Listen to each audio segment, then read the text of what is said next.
Welcome back to Universal Guidance. Before we start off your reading, I want to bring up these four main points to help you understand what I'm doing and to prevent from any questions to brew and also to not feeling confused after the reading.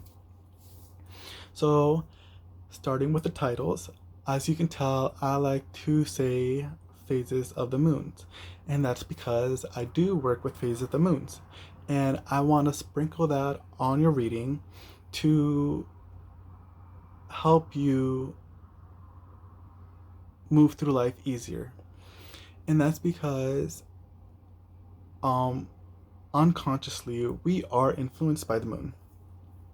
So when I'm doing these channelings, not only am I trying to pick up any important messages that you need, but also to take any actions you need um, during those phases to help you in your life.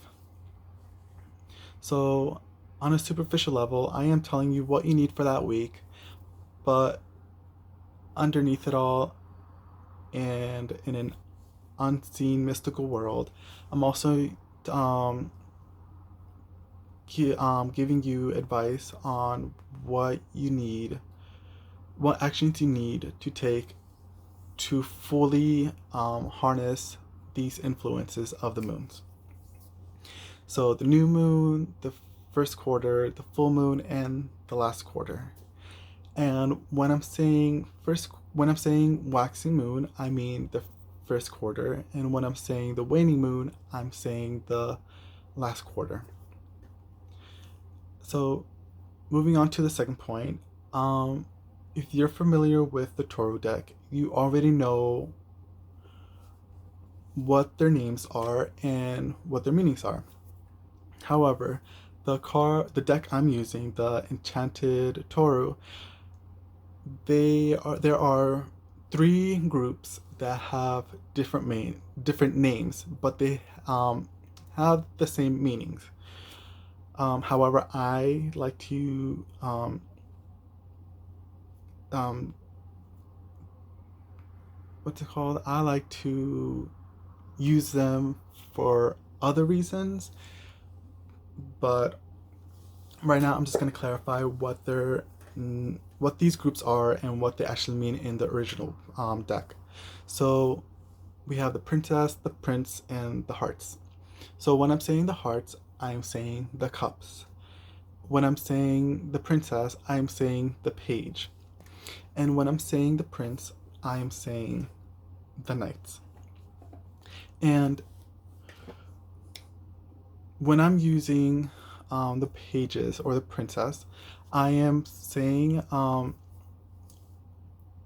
saying that you are receiving a certain messages. So pages bring um, messages to you, where the prince or the knights bring telling you what action you need to take. And the hearts are just the cups, and they mean like the original one. Just they bring up they signify the water element and emotional aspects within you or around you. Um, Going on to the third point, the kings and queens. So when I say kings, I'm saying masculine energy, and when I'm saying queens, I'm saying feminine energy.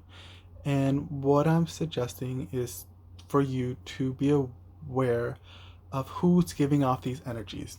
Because one thing you need to know within the spiritual community is that we acknowledge that we have both feminine and masculine energy within us. However, some are more prominent than others. And depending on the situation and environment you're in, we tend to utilize one over the other. So these energies are interchangeable.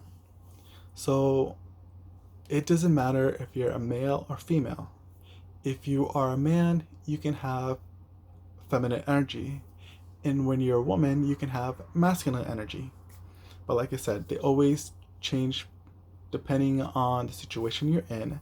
So when I pull out the card and I say, you know, these energies, I am depicting the energy that these person gives off. So keep that in mind, but also keep aware of them as well.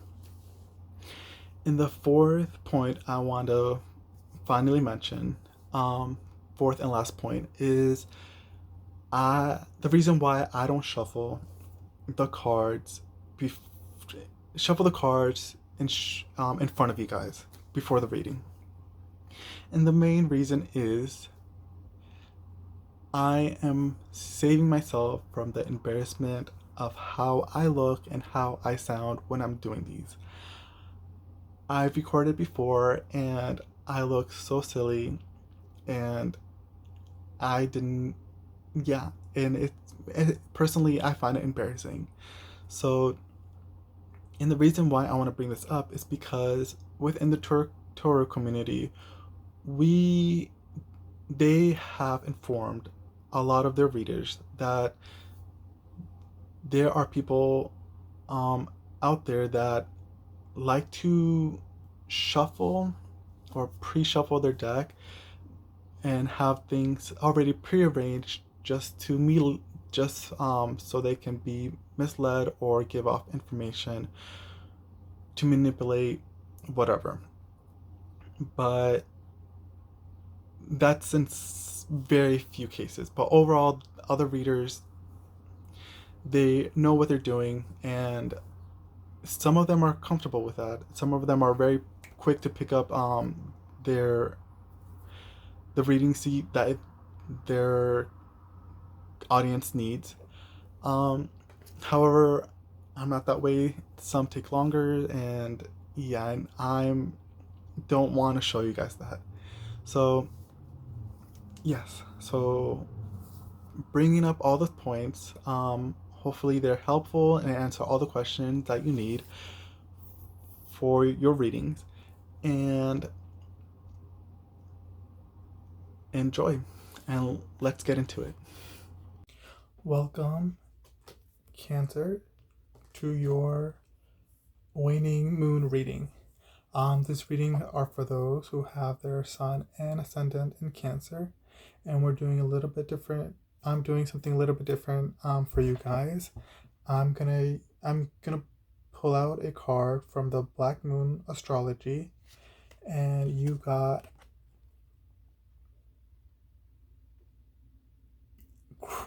what is it? Chiron, and healing. So we're gonna this card will be like your overall reading, um, the overall the focus point of where we're gonna do your reading. So we're gonna do a reading that's gonna be focusing on healing. So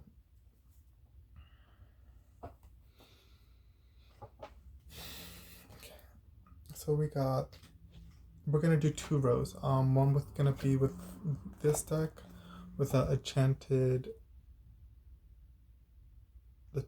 Toru, and then this one, I believe, I'm forgetting the name, the Galid Toru deck. Give me one moment. So it's the Gilded Toru deck. I'm gonna be using them as well. So first row we got the Eight of Hearts, the King of Hearts, the Ace of Hearts, the Ace of Pentacles, and the Four of Swords. So there's a lot of hearts in here, which is good. So it's building a lot of healing in your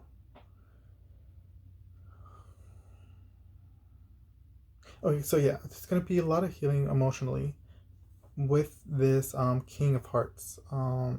it seems that you're trying to move away from something.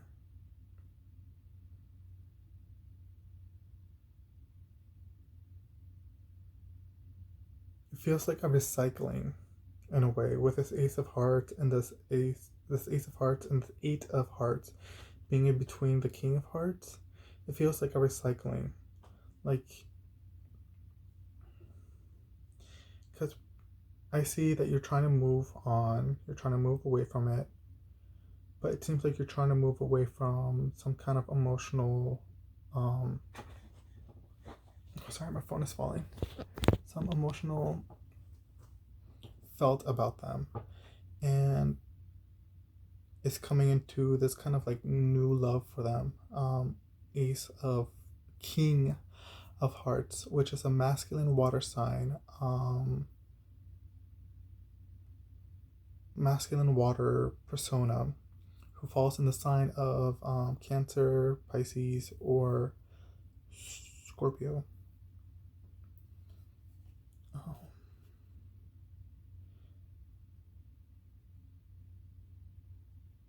Which is going to help you rest on some kind of rewards that you've been reaping, that you want to reap. With this Eight of Pentacles,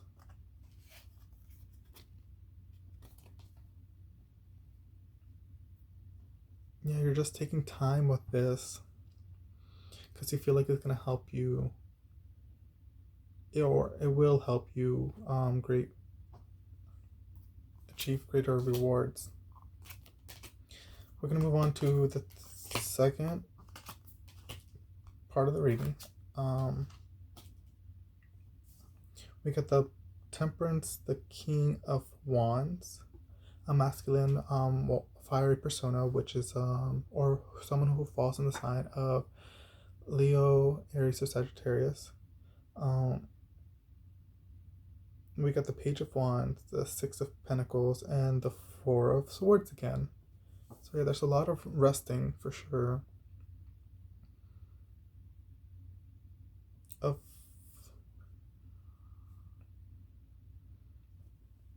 Yeah, there's a lot of resting. Oh, Six of Pentacles, you're being generous with yourself and with others by resting.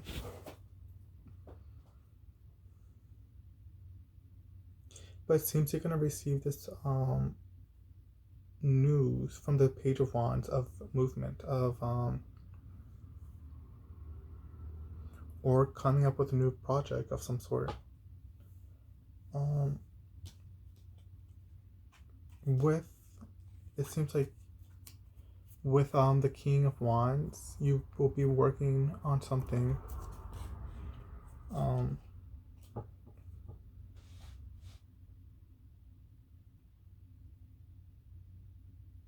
Yeah, you both will be working on something, but you just gotta rest.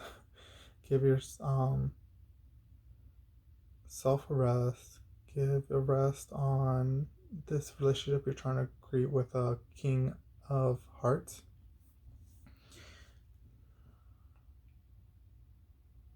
But trust this King of Wands because it's like coming out to me.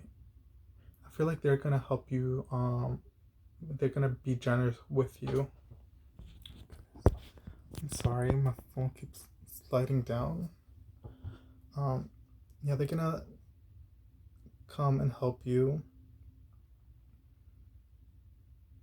Not only to create something new, but also to be generous, or they will be generous with you. So give yourself a rest. It's basically give yourself time to rest physically, because that's what I'm seeing with the healing. I don't. Maybe it is something emotional with this King of Hearts, but overall I'm getting like rest because we got the Four of Swords pulled out, and I'm getting like physical rest, like take a break